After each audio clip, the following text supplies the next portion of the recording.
지난주에는 제가 저녁 때 시간을 내서 제 아내와 함께 국제시장이라고 하는 그런 영화를 봤습니다. 우리 성도들 가운데도 많은 분들이 이 영화를 보셨을 줄 압니다. 이 영화는 우리나라의 지난 65년 역사를 담은 그냥 보통 사람들의 영화예요. 어떤 사람들이 이야기하는 것처럼 무슨 애국 영화도 아니고 우파의 어떤 그 영화도 아니고 우파든 좌파든 상관없이 지난 한 65년 동안 이 나라의 보통 사람들이 어떠한 삶을 살았는가, 그냥 보통 사람들의 그와 같은 그 삶을 스크린에 담아놓은 그와 같은 영화입니다. 우리가 잘 알다시피 지금부터 한 100년 전 19세기 말 20세기 초에 온 국민이 무지한 가운데 지도자들이 권력 다툼을 하고, 특별히 지도자들이 세계 정세가 어떻게 돌아가는지 전혀 알지 못하는 가운데 나라가 침탈의 이와 같은 그 대상이 되면서 1910년부터 공식적으로 일제 식민 통치가 만 35년 동안 진행이 됐습니다. 하나님의 은혜로 1945년 8월 15일 광복을 맞이하게 되었고, 광복과 더불어 지금 이 시간까지 70년 동안 남과 북이 분단이 되는 이와 같은 그 아픈 역사를 우리가 지금 가지고 있습니다. 하나님의 은혜로 1948년 8월 15일 우리 남한에서 대한민국이라고 하는 위대한 나라가 세워졌습니다.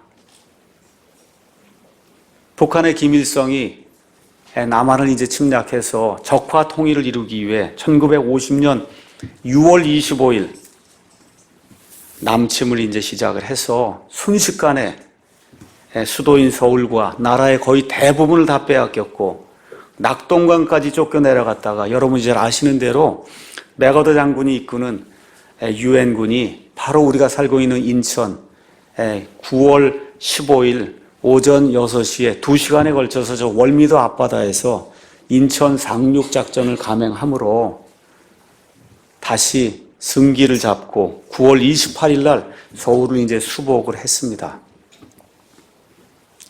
유엔과 미국은 더 이상 전쟁을 하길 원치 않아서 정치적인 타협을 원했지만 시대의 정세, 모든 것을 꿰뚫고 있던 이승만 대통령은 신속한 북진 통일을 원하며 10월 1일 국군 단독으로 38선을 돌파하게 됐습니다. 바로 이 사건 때문에 10월 1일이 국군의 날이 됐습니다. 그럼 곧바로 10월 19일 평양을 점령하고 10월 26일에 압록강까지 우리 군대가 다가가서 거의 통일할 수 있는 그와 같은 계기가 마련되는가 했는데, 여러분이 잘 아시는 대로 약 30만 명의 중공군이 국군의 그 후방에 잠복했다가 인해 전술을 펴면서 계속해서 이 유엔군과 우리 국군을 위협하는 가운데 결국은 퇴로가 다 차단된 상태에서 대부분의 군인들 또 피난민들이 여러분 아시는 대로 많은 사람들이 함경남도 흥남으로 이제 퇴각하게 됐습니다. 미국 함선들은 1950년 12월 17일부터 빠져나갔고 소수의 수송선만 남았습니다. 바로 이때 아머드 장군이 이끄는 10군단, 미군 10군단도 흥남에 이제 도착을 했고, 무기를 싣고 떠나려고 하던 여러분이 잘 알고 있는 메로디스 빅토리호에 거기에 통역을 맡았던 현봉학 씨의 간청으로 말미암아 결국은 무기를 다 버리고 그리고 피난민들을 태우고, 그리고 그 피난민들이 이제 부산에 정착하도록 하는 그런 놀라운 일이 생겼습니다. 원래 그 수송선에는 47명이 타기로 되어 있는데 그 수송선에 자그마치 14,000명이 탔어요. 그래서 기네스북의 기록에 오를 정도로 놀라운 일이 흥남부두 철수 사건 때 이제 이루어지게 됐습니다. 우리가 그 영화 보신 분들 이제 한번 첫 장면을 한번 이렇게 보시면 알지만, 한 1940년에서 1941, 2년 이때 태어난 한 8살에서 한 10살 정도 된 윤덕수라고 하는 것과 같은 아이가 그의 부모와 함께 또 피난민들과 함께 눈보라 속에서 살기 위해 그 배에 올라타기 위해서 진력 투구를 하는 그와 같은 모습이 아직도 지금 눈에 선합니다. 이 사람들 구원하기 위해서 수천 명의 미군 또 유엔군들이 죽음을 당하면서 이 흥남보도 철수 작전으로 인해서 약 10만 명의 피난민들이 목숨을 구하게 됐습니다. 이와 같은 일은 세계 역사에서 찾아볼 수 없는 인도주의 인간 드라마다. 우리가 그렇게 이야기할 수 있습니다. 제가 여러분에게 말씀드릴 수 있는 것은 그때 그 은혜를 은혜로 갚아야 사람이라는 거예요. 이걸 잊어버리면 안 됩니다. 누가 우리를 그렇게 구해줬는가? 9.4.1생으로 이제 나라를 건졌지만 아무 자원이 없고 뭐 내세울 것이 하나도 없는 그런 가운데 결국 할 수 없이 인력 자원을 광부로, 간호사로, 군인으로 이렇게 해서 독일에 또 베트남에 이렇게 이제 팔아가면서 우리의 할아버지 또 우리 아버지, 우리의 삼촌 세대가 지난 70년 동안 열심히 수고해서 대한민국이라고 하는 이런 나라를 건설한 겁니다. 이 영화에 대해서 어떤 논객이 이와 같은 평을 했습니다. 1961년 이후 근대화 물결 속에서 잘 살아보세, 잘 살아보세, 우리도 한번 잘 살아보세라는 노래를 부르면서 가난을 탈피하기 위해 우리 아버지 세대들이 몸부림을 쳤습니다. 저도 1959년생이니까 조금 있다가 한 10살쯤 이렇게 지나가면서 이 잘 살아보세 노래 학교 가면 응원가로도 부르고 많이 불렀던 그와 같은 기억이 지금도 생생합니다. 영화의 맨 끝에 산전수전을 다 겪고 70세가 넘은 그 윤덕수라고 하는 사람이 고백하는 그런 내용이 있습니다. 그렇죠? 아버지, 저도 열심히 살았습니다. 그런데 참 힘들었습니다. 가고 싶지 않아도 독일에 가야 했고, 가고 싶지 않아도 베트남에 가야 했고, 가고 싶지 않아도 중동에 가야 했고, 하고 싶지 않아도 가족을 먹여 살리고 자식들을 가르치기 위해 더럽고 어려운 일을 하지 않을 수 없었던 그 세대의 고백이 바로 이 윤독수라고 한 사람이 영화의 마지막에 하는 그와 같은 고백입니다. 우리 자식들이, 특히 젊은 세대가 이와 같은 그 세대의 고백. 아버지, 저도 열심히 살았습니다. 근데 참 어려웠습니다. 이 고백을 우리 젊은 세대가 결코 잊으면 안 될 것입니다. 이 영화의 주인공인 해방둥이 세대는 가난을 이기는데 성공했습니다. 19세기 영국의 역사가 또 철학가 중에 한 사람이 토마스 칼라일이라는 사람이 이와 같은 이야기를 했습니다. 인간이란 존재는 어떤 존재냐? 가난을 이긴 자가 한 100명쯤 된다고 하면 풍요를 이긴 자는 한 명도 되지 않는다. 우리가 그렇게 어렵게 가난하게 살고 할 때 그걸 이겨냈는데 지금 이 시간 이 풍요로움을 이기지 못해서 나라가 굉장히 어려운 가운데 처해 있다는 사실을 저와 여러분이 꼭 기억을 해야 됩니다. 이 영화는 가난을 이긴 세대에게는 기억해 볼 만한 그런 기억이지만 가난을 전혀 모르고 풍요만을 아는 대부분의 젊은이들에게는 이런 일이 있을 수 있나 하는 그와 같은 뉴스거리일 겁니다. 여기에서 그 논객의 한 말이 다시 한번 이제 생각이 납니다.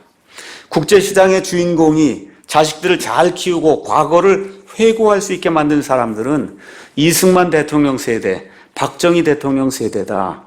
이 위대한 세대가 자유민주주의, 시장경제, 한미동맹, 중화학공업, 대기업, 중산층, 마이카, 아파트, 민주화, 복지제도를 70년 만에 건설하였다. 다만 안타까운 것은 이와 같은 일들 이루기 위해서 어느 정도의 인권이 유린이 되고 그 일로 인해서 소수의 사람들이 죽임을 당했다는 것, 이와 같은 희생이 따랐다는 것, 이것은 참 잘못된 일이지만 그 위대한 세대의 그 70년 동안의 일을 통해서 이 대한민국이 지금 존재하고 있다는 그와 같은 그 이야기를 들으면서 많은 것을 생각하게 됐습니다. 그러면서 그 논객이 또 뭐라고 이야기하느냐. 참을 수 없는 모욕과 온갖 인간적 비극을 당하고도 의연히 버티면서 난 괜찮으니 너희들은 잘 돼야 된다 하고 자신을 희생한 이 세대가 치명적인 실수를 저질렀다는 거예요. 그것은 뭐냐?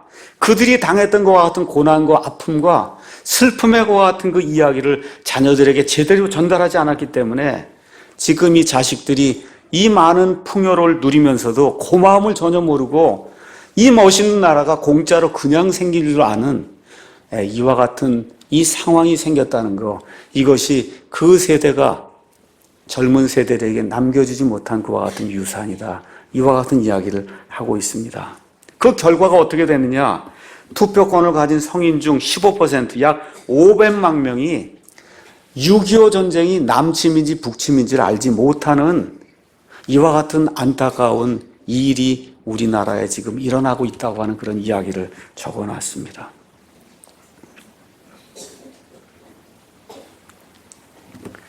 이집트에서 이스라엘 백성이 약 400년 동안 속박 가운데 정말 엄청난 모욕을 받으면서 생활하다가 모세의 인도로 이집트를 떠나왔습니다. 모세가 죽은 이후에 하나님께서 여호수아를 임명해 주셔서 여호수아가 그 가나안 땅에 들어가서 가나안에 있던 모든 족속들 다 물리치고 그 땅을 배분해 주는 그런 내용이 여호수아기에 기록이 되어 있습니다. 거기 가서 보니까 여호수아기 24장 31절에 아주 의미심장한 그와 같은 말씀이 기록이 되어 있습니다. 여호수아기 24장 31절, 이스라엘이 여호수아가 사는 모든 날 동안과 여호수아보다 더 오래 산 장로들 곧 주께서 이스라엘을 위하여 행하신 바 그분의 모든 일을 안 자들이 사는 날 동안 주를 섬겼더라. 이렇게 기록이 되어 있습니다. 가나안 땅에 들어가서 그 안에 풍요로움을 누리던 그와 같은 그 세대는 과거에 그 선조들이 알고 있던 그 이집트의 속박과 고난과 가나안을 쟁취하기 위해서 그 선조들이 당했던 그와 같은 어려움을 곧바로 잊어버렸다는 거예요. 이스라엘 백성이 지난 2500년 동안 온 세상을 떠돌아다니면서 세상 사람들의 모욕을 받고 치욕거리가 되는 가운데 엄청난 고생을 당했습니다. 이런 가운데 뉴욕에 있는 유대인들의 그 박물관에 가서 보니까 그 박물관에 요엘서 1장에 나와 있는 말씀을 그 안에 기록을 해놓았어요. 요엘서 1장 2절 3절에 이런 말씀이 있습니다. 늙은 자들아 너희는 이것을 들을지어다. 그 땅의 모든 거주민들아 너희는 귀를 기울일지어다. 너희 날들에나 너희 조상들의 날들에 이런 일이 있었느냐? 너희는 그것을 너희 자녀들에게 말하고 너희 자녀들은 그들의 자녀들에게 말하며 그들의 자녀들은 다른 세대에게 말할지니라. 우리가 이룩해 놓은 이와 같은 그 70년의 그 아름답고 위대한 것과 같은 역사, 그 역사를 우리가 우리 자식들에게 이야기하고 우리의 자식들이 또 우리의 자식들에게 이야기하며 이 나라가 어떻게 생겼는가를 저와 여러분이 2015년이 시작이 되면서 다시 한번 기억을 해야 된다. 이 말씀을 제가 오늘 여러분에게 드리고 싶습니다. 다시 한번 말씀드리지만 지난 70년의 역사는 자랑스러운 대한민국의 역사예요. 이와 같은 역사를 부끄럽게 여기거나 이와 같은 역사가 수치스러운 역사라고 주장하는 자들을 조심해야 됩니다. 왜 그러냐? 역사를 주관하신 하나님께서 이루어주신 대한민국의 역사이기 때문에 그래요. 하나님이 이루어주신 거예요. 사람이 이룬 것 같이 보이지만 남과 북이 분단이 된 이런 상황 속에서 지금 남한에 지난 70년 동안 일어났던 그와 같은 일, 하나님이 이루어주신 그와 같은 일입니다. 어느 정도로 이루어주셨냐? 세계 경제 강국 10대 강국 안에 들게 돼 있고 며칠 전에 나온 그 보고서에 따르면 2030년이 되면 세계 경제 7위 나라가 된다는 거예요. 러시아가 그렇게 땅이 많고 자원이 많은데도 불구하고 러시아를 누리고 우리나라가 세계 7대 강국이 된다는 거예요. G7이 된다는 거예요. 이와 같은 일을 하나님이 우리를 위해서 이루어 주셨기 때문에 위대한 이와 같은 그 대한민국의 역사는 하나님이 이루어진 역사이기 때문에 부끄러워해야 할 그와 같은 역사가 전혀 아니라는 거. 우리 후대들에게 이 아름다운 역사를 저와 여러분이 전달해 줘야 되겠다는 이와 같은 마음을 가지고 분단이 된 이 70년이 된 이와 같은 이 상황 속에서 저와 여러분이 하나님을 믿는 자녀로서 이 나라와 이 민족을 어떻게 이끌고 나가야 될 것인가를 다시 한번 생각해보는 그와 같은 하나가 되기를 원해서 제가 이 말씀 오늘 전달해 주는 겁니다. 다시 한번 말씀드릴게요. 대한민국의 성공의 이유 하나를 들러가면 오직 하나님의 은혜밖에 없습니다. 여러분 한번 생각해 보세요. 필리핀도 있어요. 전 미얀마도 있습니다. 인도도 있습니다. 중국도 있어요. 태국도 있어요. 하나님이 오직 대한민국을 이렇게 만들어주셔서 이 아시아의 수많은 나라들 가운데 하나님이 대한민국을 이와 같은 기적을 통해서 놀라운 나라로 만들어 주신 것입니다. 우리가 뭐가 잘나서 그런 것이 아니에요. 배운 것도 없고 아는 것도 없고 지하 자원도 없고 아무것도 없지만 오직 하나님께서 우리에게 은혜를 베풀어 주셔서 이 아름다운 나라, 잘 사는 나라, 위대한 나라를 하나님이 만들어 주셨습니다. 성경에 나와 있는 구원받은 자들의 역사를 저와 여러분이 한번 생각해 보세요. 하나님이 지금부터 약 4,000년 전에 갈대아 우르, 바빌론이라고 하는 그와 같은 그 지역이 있는 갈대아 우르, 지금의 이라크 바그다드 있는 데서 우상을 숭배하던 아브라함을 하나님이 건져내서 하나님이 원하시는 가나안 땅을 그에게 영원 무궁토록 그와 그의 자손들에게 주시겠다고 말씀해 주셨어요. 아브라함이 뭘 잘해서 그랬습니까? 아니면 전적으로 하나님의 은혜입니까? 전적으로 하나님의 은혜입니까? 아브라함에게 무슨 장점이 있어서 그래요? 우상을 숭배하던 사람의 자기 아버지 데라와 함께 우상을 숭배하던 그런 사람을 하나님께서 은혜로 불러주셔서 가나안 땅으로 인도해 주시고 그를 통해서 메시아를 나게 하시며 그를 통해서 이 세상의 모든 사람들이 복을 받을 수 있도록 하나님이 만들어 주셨어요. 전적으로 하나님의 은혜로 해주신 겁니다. 저와 여러분이 오늘 구원받은 상태로 지금 이 자리에 나와 있어요. 하나님 앞에 내세울 것이 있습니까? 없습니까? 여러분 있어요? 없어요? 없어요. 저도 하나님 앞에 내세울 게 하나도 없습니다. 제가 지금의 내가 된 것은 전적으로 하나님의 은혜예요. 아무것도 할 수 있는 그런 존재가 아니에요. 하나님 앞에 의롭다고 무언가를 내세울 수 있는 그런 존재가 아닙니다. 그러니까 저와 여러분이 지금 이 시간 구원받은 것도 아브라함이 구원을 받아서 복의 근원이 된 것도 이 대한민국이 지난 70년 동안 여러 가지 악조건 속에서 이와 같이 위대한 나라가 된 것도 100% 하나님의 은혜다. 은혜를 받았으면 은혜를 받은 자로서 왜 하나님이 우리에게 이와 같은 은혜를 베푸시는가? 이걸 생각해 봐야 사람이지 않겠습니까? 아브라함이 은혜를 받았어요. 어떻게 해요? 신실하게 오직 하나님만 섬기며 하나님의 일을 생각하는 그런 사람이 되지 않았습니까? 사도 바울이 은혜를 받았어요. 예수 그리스도를 핍박하는 그런 악한 일을 했지만 모르고 행하다가 하나님의 은혜를 받았습니다. 어떻게 됐어요? 신실한 사람으로 죽기까지 자기의 목숨을 내걸고 예수 그리스도의 복음을 선포하고 충성하는 그와 같은 사람이 되지 않았습니까? 이 나라의 백성으로서 또 구원받은 자로서 하나님의 은혜를 듬뿍 받은 자로서 내가 이 하나님의 은혜를 어떻게 보답할 수 있을까? 이런 것을 생각하는 2015년이 되기를 예수님의 이름으로 축원합니다. 특별히 이 대한민국의 번영에도 불구하고 지금 이 시간 2,500만 북한 동포들이 이 세상에서 가장 혹독한 유례가 없는 3대째 내려오는 독재 정치하에서 굶주림을 당하고 있습니다. 자기 국민을 먹이지 못하는 자들이 무슨 정치인이요 아버지 수령입니까? 그래서 부시 대통령이 하도 답답하니까 악의 축이다. 북한은 악의 근원이다.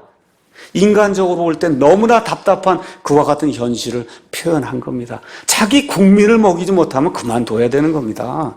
그렇지 않습니까? 저렇게 굶주림 속에 그대로 내버려 두기 때문에 악의 축이고 악의 군원이라고 이야기한 거 아무것도 잘못된 게 전혀 없어요. 얼마나 답답하면 인간적인 그와 같은 표현을 대통령이 한 것인가 우리가 생각을 하면서 지금 이 시간 하나님의 복을 누리며 5,000년 우리 역사 속에 가장 부흥하는 것과 같은 시대를 사는 이 민족의 현실이 어떠한가.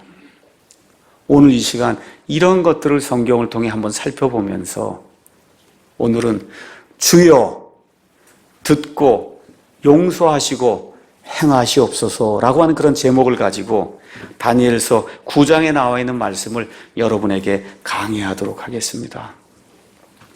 이 나라의 이 민족의 남한 땅에 살고 있는 번영을 구가하는 이와 같은 그 대한민국의 영적인 기상도가 맑지 못하다.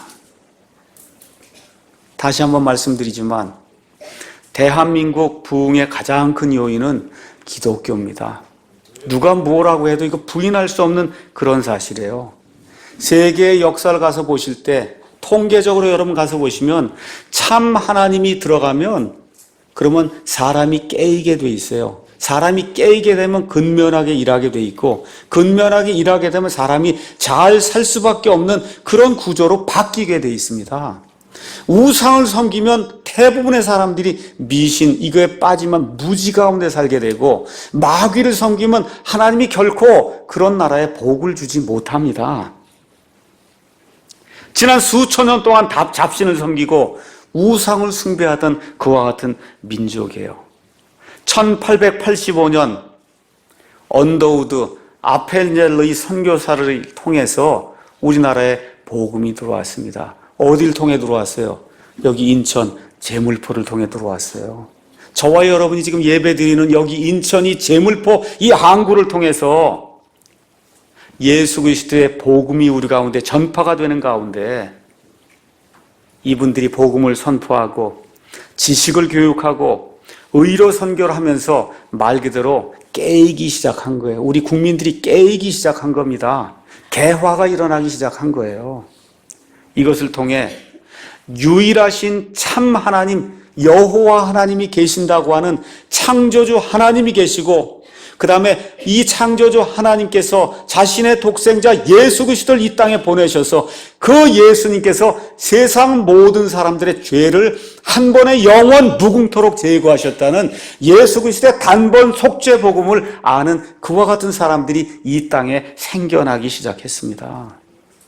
이런 가운데 약 100년쯤 지난 이 시점에서 전 세계 모든 국가 가운데 기독교가 가장 빨리 발전하고 흥왕하며 그러면서 국민의 약 15%, 어떤 경우는 20%가 교회에 다니고 어떤 면에서 피상적으로 그렇게 불릴지 몰라도 20%가 기독교인이다라고 하는 전례를 찾아볼 수 없는 그와 같은 국가로 이 나라가 변하게 됐습니다.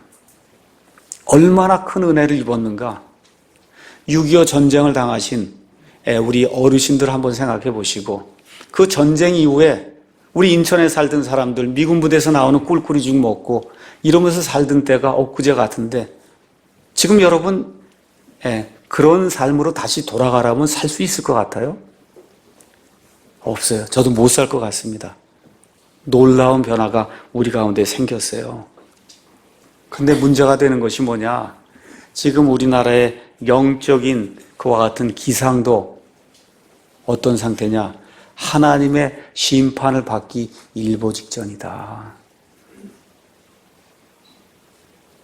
목사와 교회와 성도가 다 타락했어요. 하나님의 진리를 추구하는 자들이 너무너무 없습니다. 교회가, 목사가 해야 될 가장 중요한 일이 뭐냐? 교인 수를 늘리거나 건물을 늘리는 게 아니에요. 목사나 교회가 해야 될 가장 중요한 일은 성도들이 구원받게 하는 겁니다. 구원받게 하는 거예요. 여기 교인이 50만 명이 있다. 구원받지 못하면 아무 소용없는 거예요. 그건 교인이에요. 그리스도인이 돼야 되는 겁니다. 그리스도인. 구원받아 하나님의 영이 그 안에 내주하는 그와 같은 사람을 만드는 것이 교회와 목사가 해야 될 가장 중요한 일인데 구원을 가르치는 교회가 거의 없어요. 어떻게 구원을 받아야 되는가 아는 사람이 거의 없을 정도로 교회가 타락했습니다.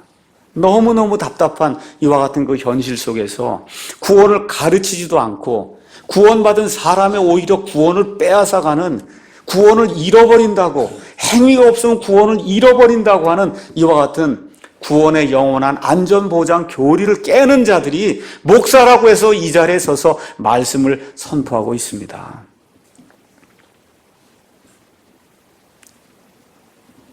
서울에 연세 무슨 교회인가 하는데 뭐 교인이 2만 명인가 얼마가 된다고 하는데, 이번에 보니까 제 아내가 1만 명이 하나님께 뭐 성가대 찬양을, 크리스마스 찬양을 드린다고 하는데 답답한 일이에요. 그 목사가 믿음 플러스 행위, 하나님이 그렇게 미워하시는 저주하는 복음을 전하는데도 2만 명이 꾸역꾸역 모인다. 성가대가 10,000명이 크리스마스 찬양을 한다. 이게 무슨 소용이 있어요? 아무 소용 없는 겁니다. 하나님 앞에. 아무 소용없는 그와 같은 일을 하면서도 우리 교회가 이렇게 10,000명이 모이고 찬양을 하고 교회가 세계에서 가장 크다 그러고 이거 지금 자랑을 하고 다니는데 다 물거품이 아무 소용없는 일입니다.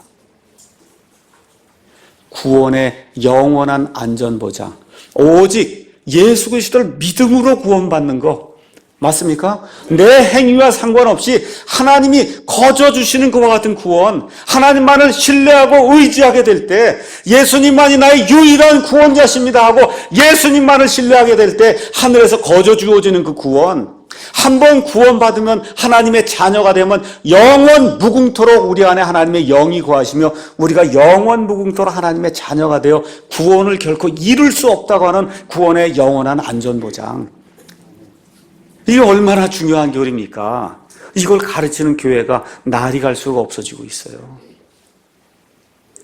그러면서 환난을 다 통과해야 된다 해서 앞으로 이제 적그리스도의 시대가 오게 되면 환난 통과해야 된다. 그럼 무슨 얘기예요? 교회에 충성 봉사해라 그 얘기하는 거거든요. 목사 말에 그냥 충성 봉사해라 그 얘기하는 겁니다. 그게 이단들이 하는 그와 같은 일이 일반 교회에 거의 보편화가 되는 이와 같은 시점에 저와 여러분이 지금 살고 있습니다. 심각한 기복신앙. 교회 오는 목적이 뭐예요? 좋은 차 사고 좋은 집 갖고 아이들 대학 잘 들어가고 그거 위해서 복채놓고 비는 거 그거잖아요. 그렇지 않습니까? 대부분의 교회가 기복신앙. 그거 아니면 또 뭐예요? 신비한 거, 신비한 경험을 추구하기 위해서 뒤로 자빠지고 깔깔깔깔 대고 소소리, 개소리 내고, 그렇죠? 이와 같은 그런 무지한 그런 상태에 지금 성도들이 빠져 있습니다. 이런 가운데 고급 목사들이 나타나서도 뭘 해요? 모든 종교에 다 구원이 있다. 하는 데가 어디 주로 통합 측이에요. 그 종교 통합의 대가가 다 통합 측에서 나오는 거예요. 통합 측에서. 통합하자 해서. 종교 통합이라는 게 이게 말이 됩니까? 유일하신 참 하나님이 계시고 나머지는 다 뭐야? 하나님이 만든 창조물이에요. 심지어 사탄 마귀도 이 세상 무당들이 섬기는 그와 같은 마귀들도 다 하나님이 만든 창조물에 지나지 않는데 이 창조주를 멀리하고 이 창조물을 섬기는 창조물하고 창조주를 같이 놓는 이와 같은 악한 일을 목사라고 한 사람들이 지금 우리나라에서 앞장을 서고 있습니다. 또 무슨 문제가 있어요? 교회가 완전히 기업이 돼서 재벌이 자기 아들, 딸들에게 모든 건 나눠주듯이 교회 모든 일이 지금 그와 같은 방식으로 이렇게 상속이 되고 넘어가는 그런 안타까운 일들이 우리나라에서 지금 발생하고 있어요. 이 모든 일의 가장 큰 원인이 무엇이라고 생각하세요? 저는 성경이라고 생각합니다. 성경. 이 성경이 부실하기 때문에 이 부실한 성경을 읽을 수도 없고 읽어도 무슨 뜻인지 알 수도 없고 이렇게 하다 보니까 결국 경건한 모양은 갖추고 있어요. 파이프 올겐이 있습니다. 머리에 걸치고 나와서 가운을 입고 뭐 성가대가 있고 뭐 몇천 명이 노래를 부르고 경건한 그런 모양은 있는데 이 예수 그리스도의 말씀이 없어요. 올바른 말씀이 없기 때문에 다 무너져 내리는 겁니다. 올바른 성경. 먼저 본문이 올바라야 돼요. 한 군데도 빠진 데가 없는 그와 같은 성경이 우리 가운데 있어야 믿음 생활할 수 있지 않습니까? 사람이 빵으로만 살 것이 아니요 하나님의 입에서 나오는 모든 말씀, 모든 단어로 산다고 하나님이 말씀해 주셨으면 하나님의 입에서 나온 모든 단어가 들어있는 그 올바른 성경이 우리 가운데 있어야 되지 않습니까? 네. 개혁 성경, 개혁 개정판 그런 성경이 아니에요. 본문이 천주교 본문입니다. 빠진 데가 많아요. 추가된 데가 많습니다. 번역이 잘못된 데가 많기 때문에 이 성경을 읽으면 믿음 플러스 행위 그와 같은 그 믿음의 행태가 나올 수밖에 없는 그런 구조로 되어 있습니다. 번역자들의 사상, 지금부터 100년 전에 120년 전에 번역하던 사람들 다 샤머니즘 외에는 아무것도 모르는 우상숭배자들이었어요. 이런 사람들이 중국의 샤머니즘, 인도의 샤머니즘에 근거해서 이 성경을 해석해 놨으니 그 안에 귀신이 나오고 그렇지 않습니까? 절대 있을 수 없는 그와 같은 말들이 이 성경 안에 지금 나오면서 그냥 자연스럽게 샤머니즘이 전파되는 이와 같은 형국이 지금 되고 있는 겁니다. 이러한 부실한 기초 위에 교회가 세워졌고 이러한 부실한 기초 위에 세워진 교회 위에서 부실한 교회의 지도자들이 나오니 옳고 그른 것을 구분할 수 없는 성도들이 생기는 것은 너무 당연한 겁니다. 바른 성경, 바른 구원, 바른 교리, 바른 가정, 바른 교회, 바른 국가 순서가 이렇게 되는 거예요. 바른 성경, 어떻게 바른 성경을 가지고 바르게 구원받아야 되는 거예요. 바르게 교리가 정립이 돼야 되는 겁니다. 가정이 올바로 서고 교회가 올바로 서고 그리고 국가가 올바로 서는 이와 같은 과정이 성경 안에 기록이 되어 있는 거예요. 영적인 기상도가 맑지 못하다는 사실을 저와 여러분이 기억해야 됩니다. 또 사회적인 기상도가 맑지 못해요. 물질 만능주의, 이것이 너무나 팽배해요. 지금 살고 있는 모든 사람들 목표가 뭐예요? 돈 버는 거 외에는 없어요. 우리 젊은이들이 돈 버는 거 외에는 특별한 다른 목표가 없습니다. 이 세상이 끝으로 생각하는 사람들이 너무너무 많습니다. 성경은 무엇라고 이야기해요? 우리가 돈이 많든 돈이 적든 많이 배우든 적게 배우든 이 땅에 사는 우리가 하나님의 청직이라는 겁니다. 하나님이 주신 것을 하나님의 뜻에 맞게 신실하게 집행하는 청직이요, 나그네와 순례자로 살아야 된다. 여기가 우리의 영원한 집이 아니라는 겁니다. 맞습니까, 여러분? 예. 우리의 영원한 하늘집이 있다는 게 성경이 이야기하는 거예요. 이 천국과 영원한 것을 추구하려고 하는 그와 같은 젊은이들을 찾아보기가 너무너무 어렵습니다. 이와 같은 가운데 심지어 그리스도인들도 자식을 우상으로 만들어 버렸어요. 아이들 구원은 못 받아도 대학은 보내야 된다고 생각하는 거예요. 우리 부모들 한번 생각해 보세요. 아이들 교회 가서 말씀 듣는 건 못해도 주일날 학원은 보내야 된다고 생각하지 않습니까? 이게 우상이에요. 다른 게 우상이 아니라 정신을 차려야 되는 거예요. 정신을 차려야 된다. 무엇이 더 중요한 것인가? 정신을 차려야 된다. 어려서부터 주의 훈계와 교육으로 아이들을 키우지 않으면 그 아이들이 나중에 부메랑이 돼서 우리에게 돌아온다는 사실을 기억을 하고 주일에는 교회 와서 예배 드릴 수 있는 그와 같은 아이들을 만들어야 될 책임이 우리에게 있는 거예요. 이거 킹제임스 성경 아무리 들고 있어도 소용없어요. 그게 실행으로 이루어져야 그 사람이 말 그대로 바이블 빌리버가 되는 거예요. 주일날만 되면 시험만 되면 다 그것이 호랑이가 돼서 하나님보다 더 무서운 호랑이가 되는 이와 같은 시대에 우리가 살고 있습니다. 우리 부모들이 회개하고 반성해야 됩니다. 하나님을 공개적으로 대적하는 자들이 기하급수적으로 늘고 있어요.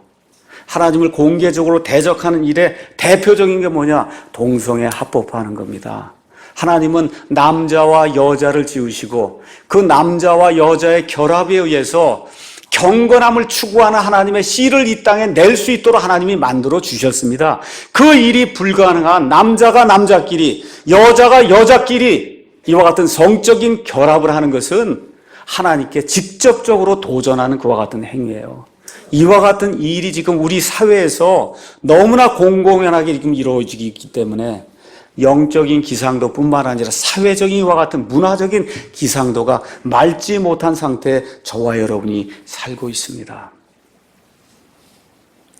이제 우리 읽었던 다니엘서 말씀을 보면서 이스라엘 백성의 과거의 그 영적인 기상도와 그 다음에 문화적인 기상도가 어떠했고 이런 가운데 하나님께서 어떻게 이들을 징계하시며 다시 사랑하시는가 다니엘서 말씀을 통해서 살펴보도록 하겠습니다. 우리 하나님은 히브리서 12장 가서 보니까 자신의 자녀들이 타락하면 반드시 징계한다. 성경이 우리에게 이야기하고 있어요. 저와 여러분 자식들 키우지 않습니까? 아이들이 잘못하는데 그대로 내버려둘 부모는 없어요. 잘못하면 어떻게 징계합니다. 그래서 히브리서 12장 8절 가서 보니까 징계하지 않는 그런 자녀라고 하면 그건 사생아지 자기 아들, 딸이 아니다. 그렇게 이야기하고 있습니다. 하나님께서 이스라엘 백성을 자신의 친백성으로 참아주셨습니다. 지금부터 2000년, 지금부터 약 4000년 전에 하나님께서 갈대아 우르에서 아브라함을 불러내시고 그리고 하나님의 친백성 이스라엘을 만드시는 그와 같은 기사가 성경에 기록이 되어 있습니다. 아브라함부터 약 1000년쯤 지났을 때 지금부터 약 3000년 전에 하나님께서 다윗이라고 하는 하나님의 마음에 합한 그와 같은 왕을 내시면서 이 다윗의 씨를 통해서 메시아를 내게 되고 그 다음에 그 메시아가 영원 무궁토록 하나님의 의를 가져오는 그와 같은 메시아 왕국을 다스리는 그와 같은 존재로 이 땅에 오신다고 하는 그와 같은 사실을 알려주셨습니다. 그러니까 유대인들은 말 그대로 하나님이 선택하신 하나님의 선민입니다. 이 땅에 수많은 민족이 있지만 오직 유대인을 통해서 하나님이 지금까지 인류의 역사를 인도해 오셨어요. 예수님이 뭐라 그러십니까? 구원은 유대인에게서 난다. 맞습니까? 구원은 유대인에게서 나는 거예요. 그 유대인을 통해서 구원이 이루어질 수 있도록 하나님께서 유대 민족을, 유다 민족을 특별한 그런 민족으로 세워주셨습니다. 근데 이 민족이 시간이 점점 지나가는 가운데 어떤 일이 했냐? 우리 민족하고 똑같이 영적인 기상도가 어두워지기 시작하고 문화적인 기상도가 어두워지기 시작하면서 무엇을 추구하기 시작했냐? 우상을 숭배하기 시작했어요. 그 우상 숭배의 대상이 누구냐? 바알이에요. 바알이 뭐 하는 신이냐? 물질의 풍요함을 가져다주는 그런 신이에요. 쉽게 말씀드리면 기복신앙 하는데 빠져버렸다 그 얘기입니다.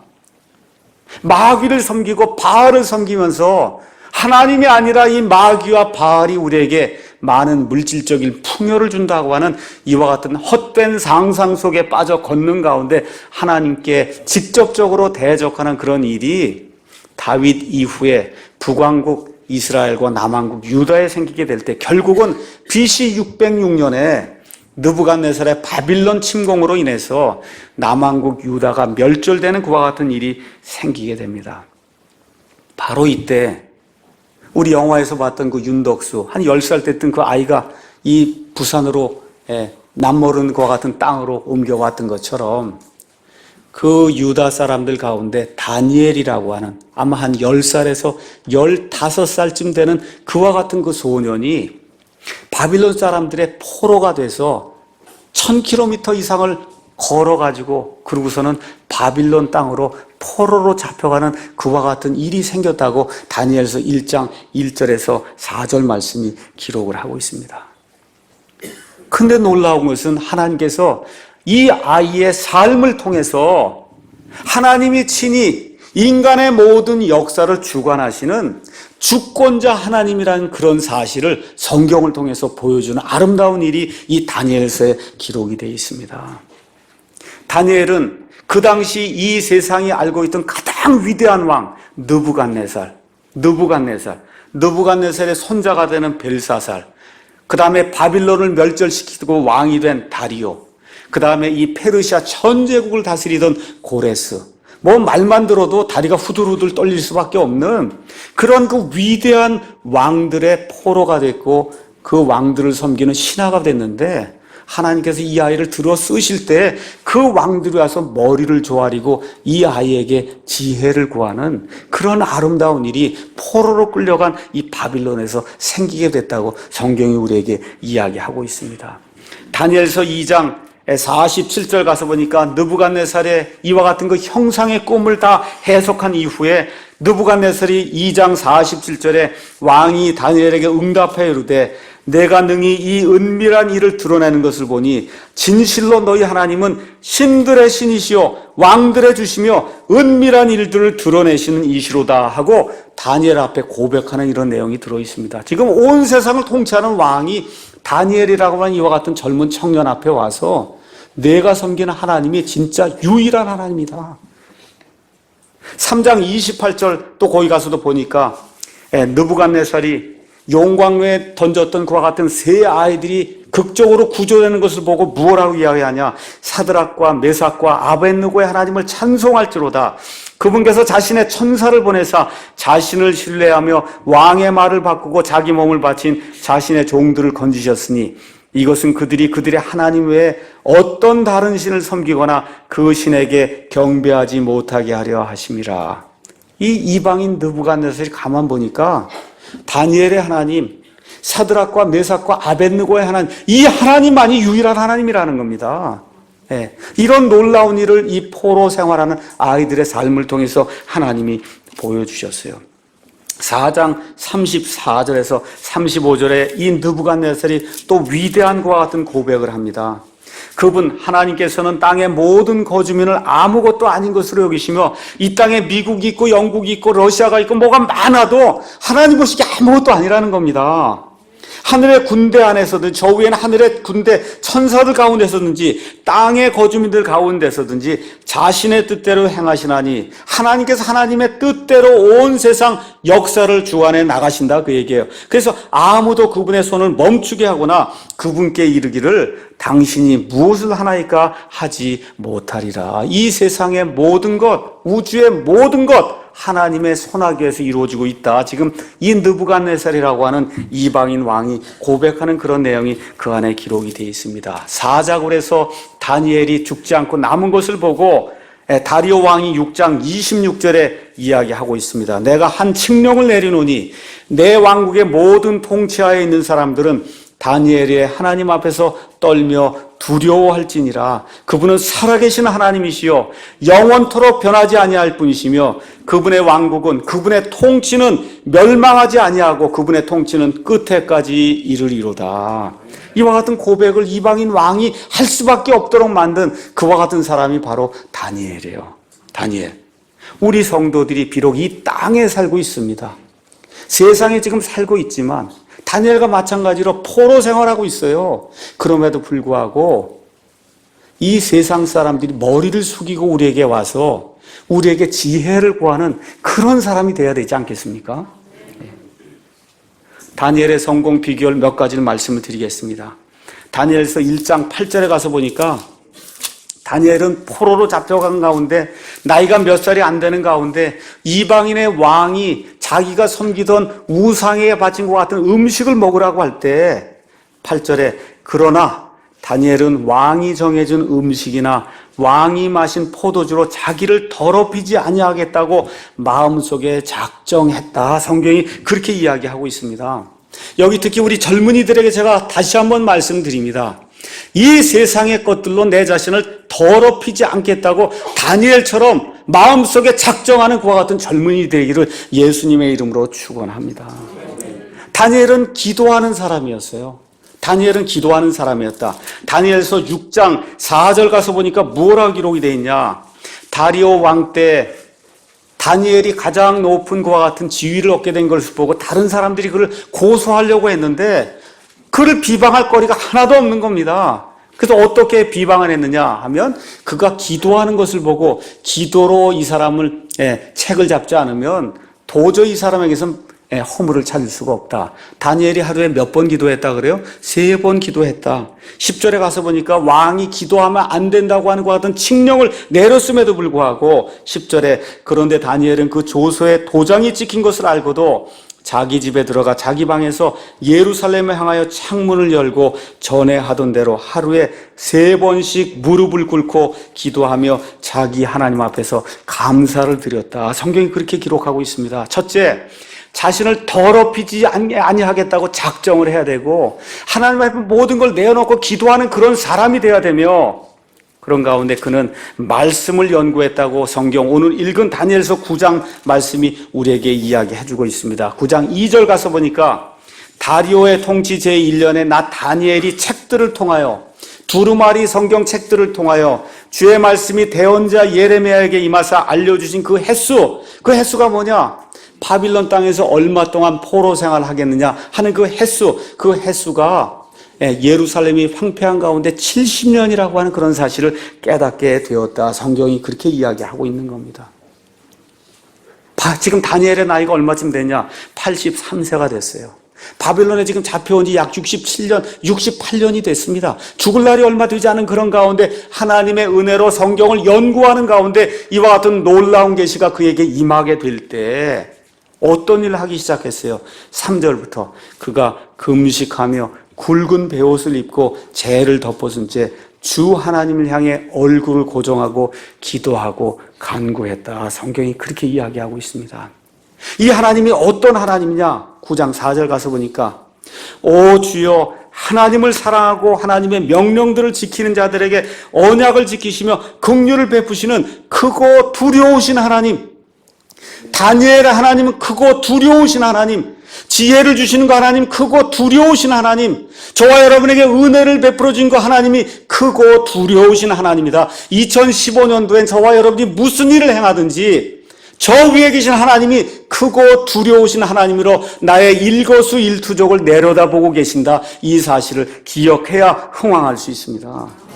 5절에서 11절은 다니엘이 백성이 저질렀던 모든 죄를 내어놓고 그리고 징계하신 그 하나님께 간구드린 그와 같은 내용이 기록이 되어 있습니다. 5절, 6절, 10절에는 이 백성의 죄가 그 안에 낱낱이 기록이 되어 있어요. 11절에는 하나님이 그 백성에게 내려왔던 그와 같은 심판이 그 안에 기록이 되어 있고 이와 같은 심판을 받고도 13절 가서 보니까 무엇라 기록이 되어 있냐? 심판을 받고도 주의 진리를 깨닫기 위해 주 우리 하나님 앞에서 우리가 기도하지 아니하였습니다. 이 백성의 이 민족의 영적인 기상도 사회 문화적인 기상도가 이렇게 악한 가운데도 우리가 기도하지 않으면 안 된다는 거예요. 기도해야 된다는 겁니다. 2015년도에 하나님의 은혜를 구하기 위해서 저와 여러분이 기도해야 됩니다. 셋째 16절에 어떤 하나님이냐? 이 하나님은 16절에 나와 있는 대로 우리가 기도하고 간구할 때 우리의 모든 죄들을 용서해 주시는 그런 하나님, 바로 이 하나님께 다니엘이 기도하는 그와 같은 모습이 나와 있습니다. 제가 서두에 말씀드린 대로 올해는 광복 70주년이 되는 해고 분단 70년이 되는 해예요. 여기 가서 보니까 2절에 지금 다니엘이 바빌론 포로 생활이 70년 된다고 하는 사실을 깨달아 알았거든요.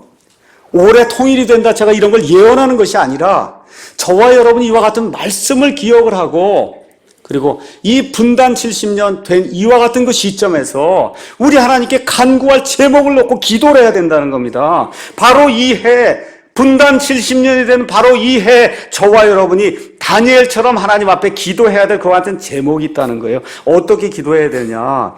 17절, 18절에 나와 있는 것처럼 주여 우리의 사정을 돌아보시고 우리의 간구를 들어주시옵소서 하고 우리의 간절한 심정을 하나님 앞에 내어놓아야 된다는 거예요.